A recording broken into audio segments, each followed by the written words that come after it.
안녕하세요. 금융나침반입니다.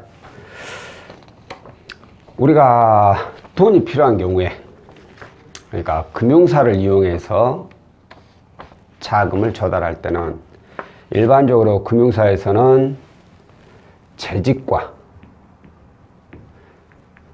소득을 증빙하라고 하죠. 재직 관련 서류, 소득 관련 서류를 증빙을 하면 그거에 비춰서 신용이 어떠하냐에 따라서 대출 금액이 산출이 되게 됩니다. 그런데 취직과 소득이 누구나 다 증빙이 되는 건 아니잖아요. 가정주부 혹은 무직자분들, 이런 것들은 취직과 소득을 증명할 수가 없어요. 그렇다 보니까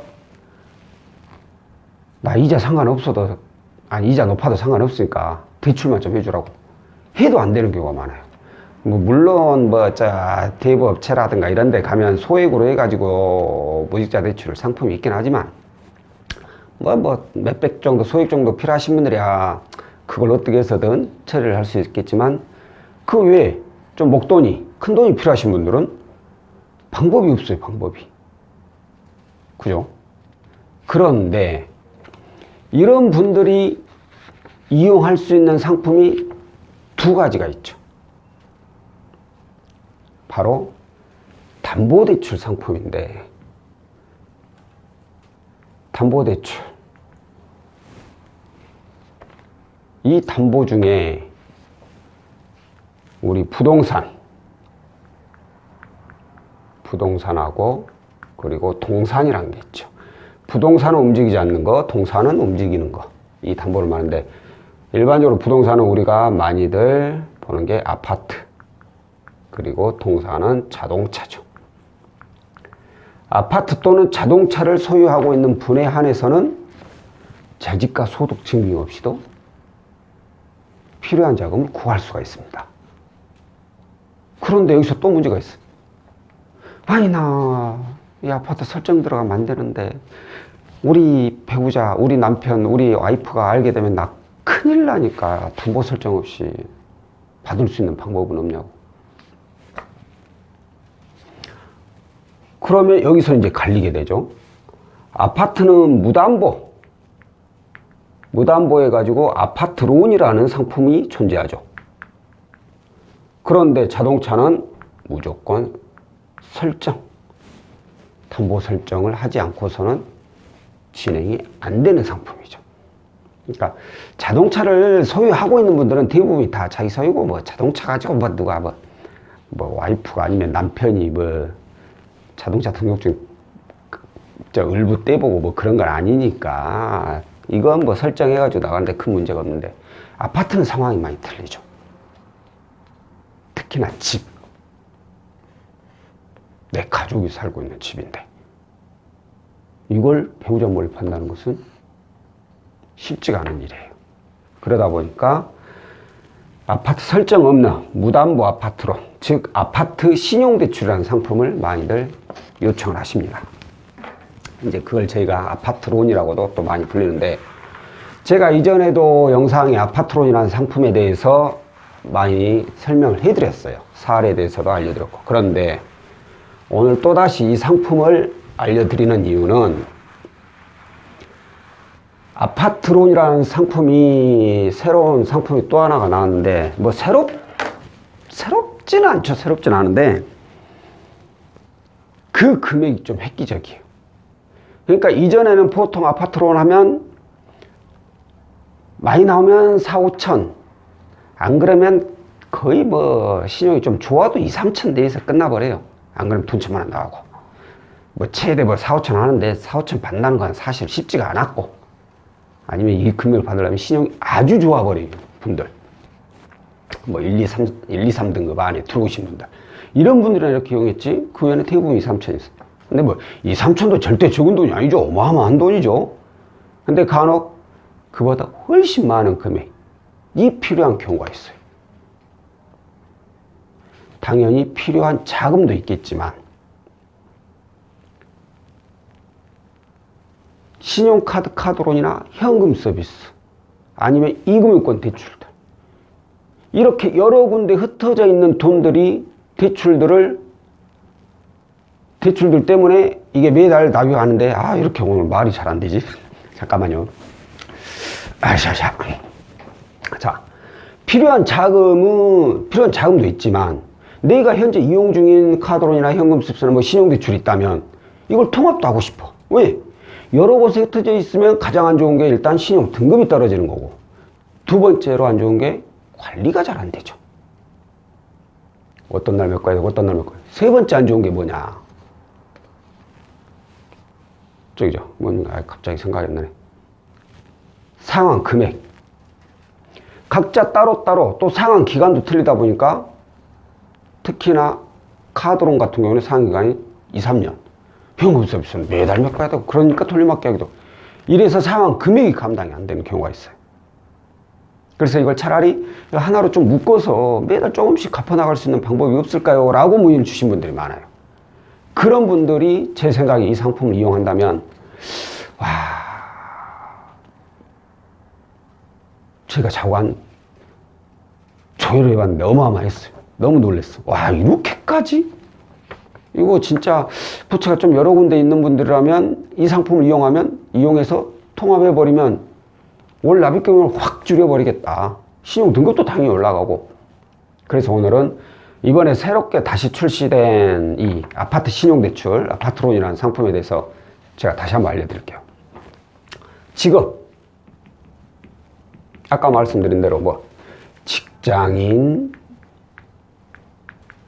자영업자, 프리랜서는 기본이고, 아까 말씀드린 가정주부 또는 무직자분들까지 다 이용이 가능하죠. 그리고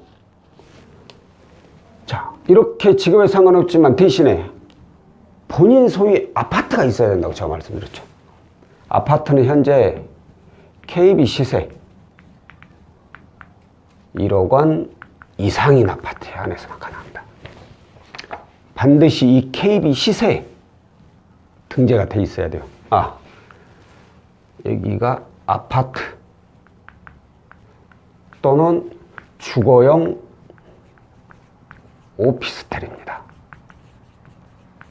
이 두 가지 부동산에 한해서 아파트, 주거용, 오피스텔. 주거용입니다. 오피스텔은 상업용 그런 건 안 돼요. 이렇게 가능하고, 대출 기간을 보면 아무래도 금액이 많이 나와서 그런지 최대 72개월까지 가능해요. 72개월이면 6년이죠, 6년. 일반적으로 보통 5년에서 많이 잘리는데 이 상품이 6년까지도 가능하고, 6년 지금 가능한 상품 10년짜리도 있긴 하죠. 근데 10년짜리는 아직은 특별하게 이금융권에서는 안 나왔어요. 은행에서는 10년짜리가 있긴 한데 이금융권은 최장 지금 현재 7년짜리까지 가능한 걸로 제가 알고 있습니다. 자, 그러면 대출 금리는 몇 프로냐?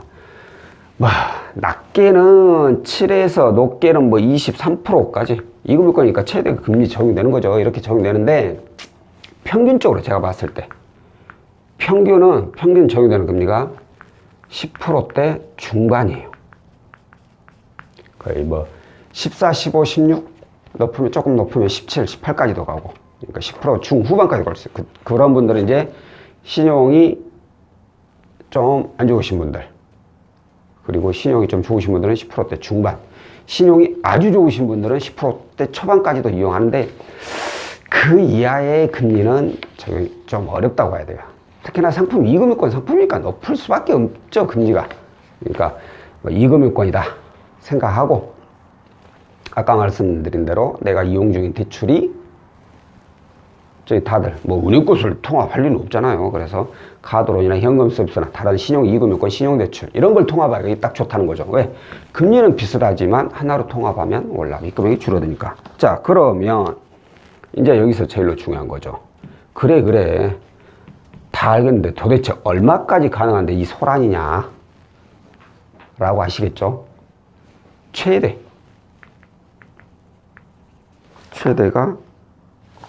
1억 원까지 가능합니다.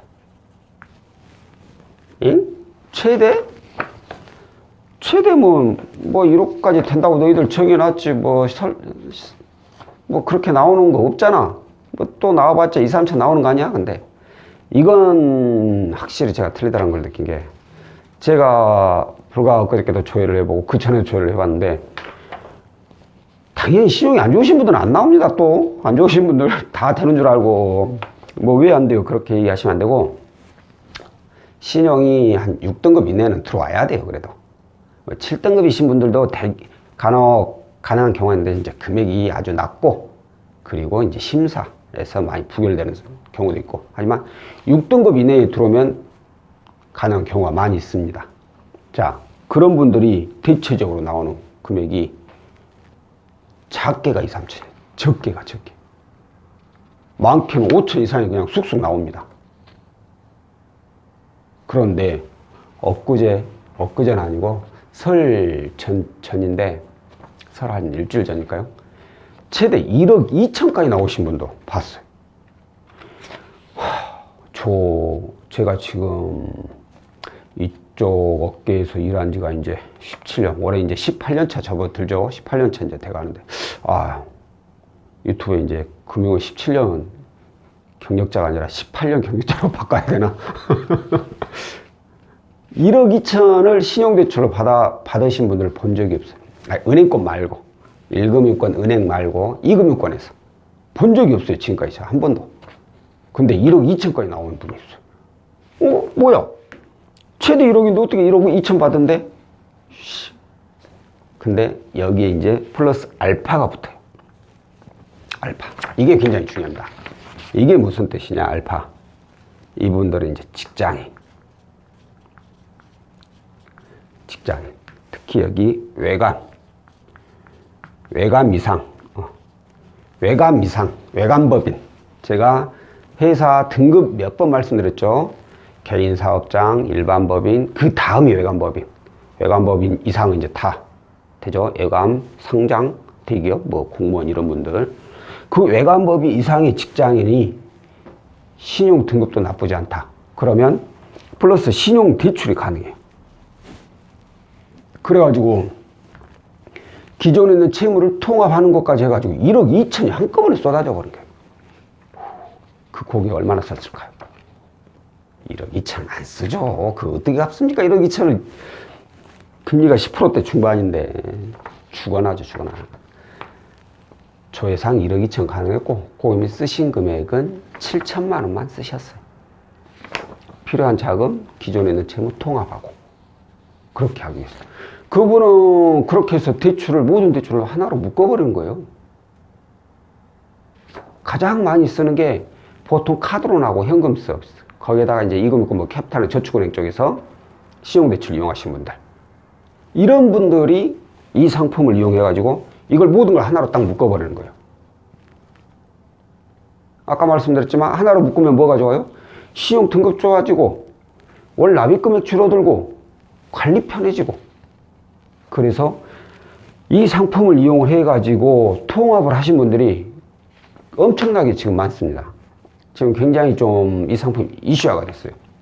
그러니까 본인 소유의 아파트가 있는 분들, 그러면 신용대출입니다.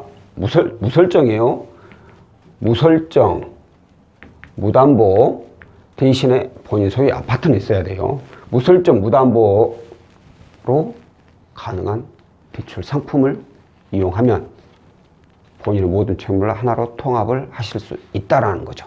근데 또 너무 여러 곳에 채무가 많이 흩어져 있으면 또 그런 것도 오는데, 중요한 것은 상담을 통해 가지고 한번 가능 여부를 확인을 해 보세요. 그래가지고 하나로 묶을 수 있다면 가능한 묶어서 관리를 해 보시면 지금보다는 제 생각에는 2배, 3배까지는 아닐지언정 차후간 지금보다 훨씬 더 나은 상황이 될 거라고 제가 생각합니다.